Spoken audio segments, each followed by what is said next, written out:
Hello everybody, welcome to our channel Our Health and Wellness. So today we are going to discuss about further part of the chapter metals and non-metals for class 10 science.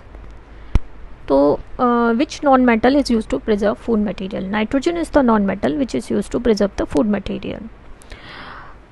कौन सी ऐसी process है जिससे रबड़ की strength improve होती है और कौन सा नॉन मेटल इसके लिए इस्तेमाल किया जाता है? तो vulcanisation of rubber helps to improve the strength of rubber और इस प्रोसेस में सल्फर का इस्तेमाल किया जाता है. Name one property which is characteristics of metals. तो malleability is the property which is characteristics of metal and non metal की जो प्रॉपर्टी होती है that is non metals non malleable होते हैं. नेक्स्ट क्वेश्चन आता है what will happen if a strip of zinc is immersed in a solution of copper sulphate. तो अगर आप जिंक मेटल को कॉपर सल्फेट सॉल्यूशन में इमर्स करेंगे तो कॉपर सल्फेट का जो ब्लू कलर का सॉल्यूशन है वो ब्लू कलर ग्रेजुअली फेड कर जाएगा और जिंक पर एक red brown coating of copper जमा हो जाती है.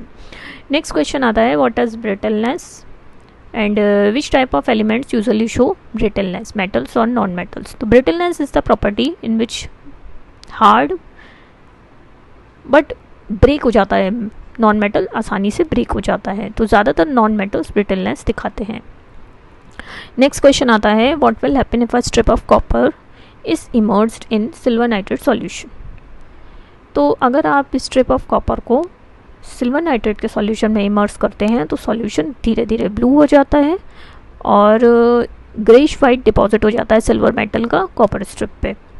नेक्स्ट क्वेश्चन आता है what happens when iron nails are put into copper sulphate solution. तो जब आयरन नेल्स को कॉपर सल्फेट सॉल्यूशन में डाला जाता है तो blue colour of copper sulphate solution fade कर जाता है और एक रेडिश ब्राउन कॉपर मेटल बन जाता है. अब हम कैसे शो करेंगे कि सिल्वर केमिकली लेस रिएक्टिव होता है कॉपर से. तो सिल्वर अगर आप कॉपर सल्फेट में डालेंगे तो कोई रिएक्शन नहीं होती क्योंकि सिल्वर कॉपर को कॉपर सल्फेट सॉल्यूशन से डिस्प्लेस नहीं कर सकता क्योंकि सिल्वर लेस रिएक्टिव होता है एज कंपेयर टू कॉपर.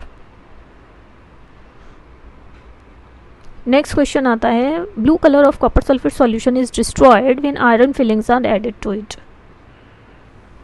तो blue colour of copper sulphate destroy हो जाता है जब आयरन फिलिंग्स ऐड करते हैं क्योंकि आयरन कॉपर को कॉपर सल्फेट सॉल्यूशन से डिस्प्लेस कर देता है क्योंकि आयरन कॉपर से ज़्यादा रिएक्टिव होता है.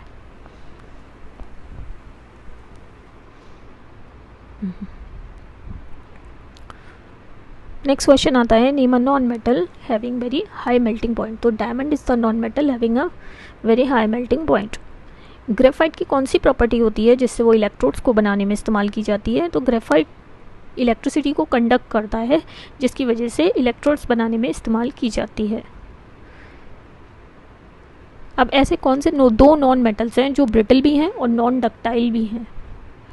तो सल्फर और फास्फोरस ऐसे दो नॉन मेटल्स हैं जो ब्रिटल भी हैं नॉन डक्टाइल भी हैं, इजीली ब्रेक हो जाते हैं और फ्लेक्सिबल भी हैं.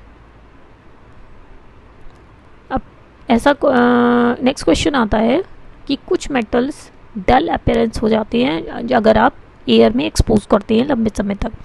तो surface of some metal acquires a dull appearance when expose to air for a long time because metals क्या करते हैं एक thin layer of oxide, sulphide या कार्बोनेट के बना लेते हैं अपने सरफेस पे.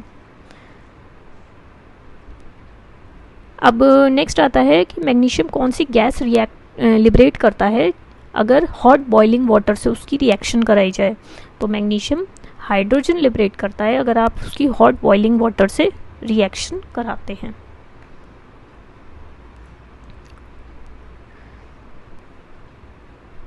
नेक्स्ट क्वेश्चन आता है मेटल्स मेलेबल और डक्टाइल होते हैं तो उसके एग्जांपल्स बताइए. तो मेटल्स मेलेबल इसलिए होते हैं क्योंकि उनको थिन शीट्स में आप कन्वर्ट कर सकते हैं विद हैमर. एग्जाम्पल हो जाता है एल्यूमिनियम. मेटल्स डक्टाइल इसलिए होते हैं क्योंकि उनके वायर्स बनाए जा सकते हैं बिना टूटे हुए. इसका एग्जाम्पल हो जाता है कॉपर. अब कौन से ऐसे दो मेटल्स हैं जो मेलेबल हैं और डक्टाइल भी हैं? तो aluminium and copper are the two metals which are both malleable and ductile. Iron की कौन सी प्रॉपर्टी है जिसकी वजह से आयरन शीट्स बनाए जा सकते हैं जिससे कि आप बकेट्स बना सकते हैं? तो malleability is the property of iron metal which is use to make buckets. Next आता है which property of copper metal is utilised for making thin wires. Ductility property is utilised for make thin wires. Next question आता है name the two metals which react violently with cold water. तो sodium और potassium ऐसे दो metals हैं जो violently react करते हैं विद कोल्ड वाटर। रिएक्शन काफ़ी एक्सोथर्मिक होता है, बहुत ज़्यादा हीट प्रोड्यूस होता है, हाइड्रोजन गैस इवॉल्व होती है और एक पॉप साउंड से स्मॉल एक्सप्लोजन होता है। नेक्स्ट क्वेश्चन आता है मेटल ऑक्साइड्स और नॉन मेटल ऑक्साइड्स में क्या डिफरेंस होता है। तो metal oxides basic in nature होती हैं जो कि रेड लिटमस सॉल्यूशन को ब्लू में कन्वर्ट कर देती हैं, जबकि नॉन मेटल ऑक्साइड्स एसिडिक होती हैं जो कि ब्लू लिटमस को रेड में कन्वर्ट कर देती हैं। For example sodium oxide basic होती है और सल्फर डाइऑक्साइड एसिडिक होती है। और सल्फर और कार्बन ऐसे नॉन मेटल्स हैं जो एसिडिक ऑक्साइड्स बनाते हैं। सोडियम और पोटेशियम ऐसे मेटल्स हैं जो बेसिक ऑक्साइड्स बनाती हैं और न्यूट्रल ऑक्साइड्स बनती है हाइड्रोजन की, that is water. So that's all for the day. Thank you so much.